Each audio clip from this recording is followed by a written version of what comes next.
With a top 5 place to play for, the Tigers came to Alberton with just one thing in mind, a win. But it wasn't going to come easily and the conditions didn't help. The Alberton Oval was subjected to a downpour just before the first quarter and the Tigers forgot their wet weather drill, handling the ball too much for the slippery conditions. Magpies coach Julian Farkas, on the other hand, had his boys well prepared and they pushed the ball forward with ease, with Alex Barnes once again doing the hard yards for the home team. On paper, this match looked like a tight contest and it certainly delivered. At the long break, it was Glenelg by 11 points and Tigers coach Adam Blakely called for more commitment around the ball in the second half. For Glenelg, Braden Redden did his part. From the Mundalla Tigers Football Club, Braden was part of the SANFL's Country Talented Player program last year. In his first game for the Tigers under-18s, Braden notched up 17 disposals and 6 centre clearances on debut. Even though Port was in front in the final quarter, the depth of the Tigers squad gave them the edge in the end. With Scott O'Shaughnessy, Tim McIntyre and Johnny Wilson returning from the reserves, they were strong across the midfield and even stronger in front of goal. But it was the soccer skills that would eventually split these sides. Tim McIntyre's final quarter effort would have made Sergio Aguero proud.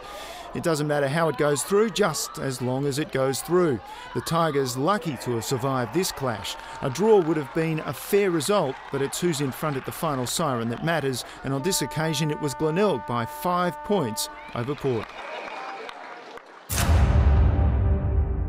Coming off the back of a loss to the Bloods in round 8, David Oatey's Redlegs needed no reminding that they're the only Norwood team in the SANFL to have lost a match this year, and the coach and his development manager Robbie Neal weren't going to let it happen again.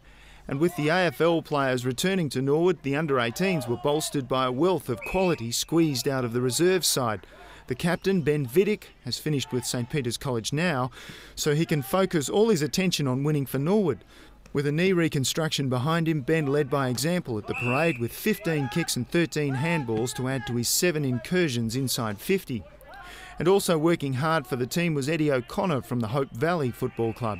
Eddie might not have been in this team but for a shoulder injury that's kept him out of football for a couple of weeks. He was pushing for under-18 state selection before the injury, but David Oatey is only too pleased to welcome Eddie back. The left footer showed no signs of the injury in this game, with 22 disposals testimony to his work rate. Also finished with college, having graduated from Ross Trevor College, Nick Dinham used his height to advantage. All 197 centimetres of Nick is pure power. At nearly 2 metres, it's no wonder he can win most marking contests, but Nick can kick too. You'd always back him from outside the arc. Nick's also played some reserves footy this year, but in round 9 his 4 goals for the under-18s cemented the win for the Redlegs. And in his first game for Norwood, Mackenzie Bauer made an impression. From the Paynham Norwood Union, Mac is the brother of Chase Bauer. Mac's kicked 13 goals already this season with the under-16s, and he had half a dozen more kicks in this game than his older brother. Well done, Mac. For Sturt Jack Penfold, the captain, was once again the best on the park. His 26 disposals and 3 tidy goals earned him his 3rd best on ground for the year, but it must be frustrating to be on the losing side. It's just Sturt's 2nd loss for the year, the only other one coming at the hands of the ladder-leading Bloods. The Double Blues look like they will be a serious threat come finals time, but in round 9 they went down to the Redlegs by 31 points. In years gone by, this fixture would have been touted as the Battle of the Cellar Dwellers, but in 2012 North has won a few and it's not out of the question that they could be playing finals footy come September. But as this match was played in May, let's just focus on the here and now. The Bulldogs must be credited with one thing: determination. They don't give up. With all the success over the years at senior level, there's a lot of expectation aimed at the developmental levels of the club. The under-18s under coach David Harvey endure most of the expectation, and despite the lack of results to show for it, his team tries hard under difficult circumstances each and every week. In round 9, the Dogs were 3 goals down in the blink of an eye, with goals to Jared Coffey, Liam Jacker and Jordan Pobke within the first 6 minutes. But rather than roll over, they fought back to be just 2 goals down at the first break. The Bulldogs would end up winning the final quarter, and when you're losing every week, that's a significant milestone. Doing the damage for the Roosters was Matthew Deniwer in his 3rd year with the under-18s. From the Ingle Farm Football Club, Matthew was part of South Australia's first ever under-16 National Championships win. In 2010, 9 of the 25-player squad was made up of North Adelaide players, and under coach Darryl Hart, they beat Vic Metro and Western Australia to take the title. In 2012, this is Matthew's third match for the under-18s, and he picked up the best on-ground tag on the day. The leading possession getter for North was Riley Hayes. Riley is studying Year 12 in Port Pirie, and he makes the commute twice a week for training and the match. His commitment to the Roosters is evident from that fact alone, and when you look at his stats, 18 kicks, 15 handballs and 8 marks, it's easy to see why North rates him so highly. The Dogs were well served by Alex Bryce in his 7th game for the under-18s this year. This was the first best on-ground performance.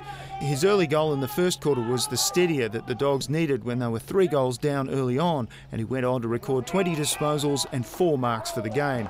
North Adelaide took home full points from this match, winners by 54 points over Central District.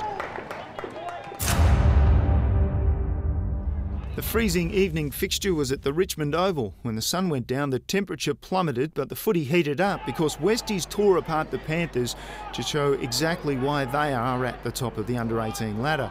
But their poor conversion rate is something that coach Jared Mears is going to have to work on at training, because the 51% rate was 13% down on round 8.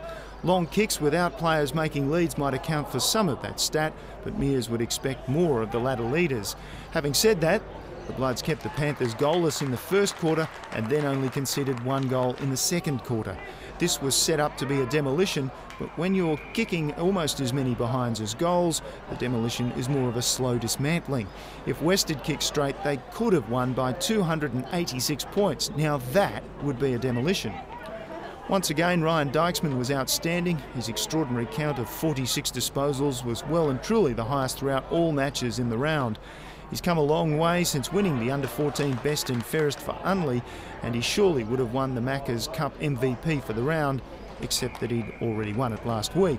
5 goals for Ryan in round 9. And celebrating his 18th birthday in style, Nick Favretto, part of the under-16 state squad last year, nearly matched Ryan's figures with a disposal count that on any other day would have been a match high.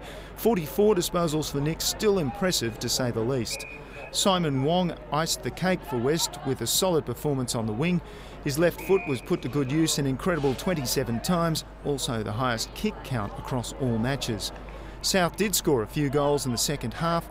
Ben Heaslip scored half of them himself, while Caleb Daniel from the Edwardstown Football Club was best on ground with a very respectable 29 disposals for the game.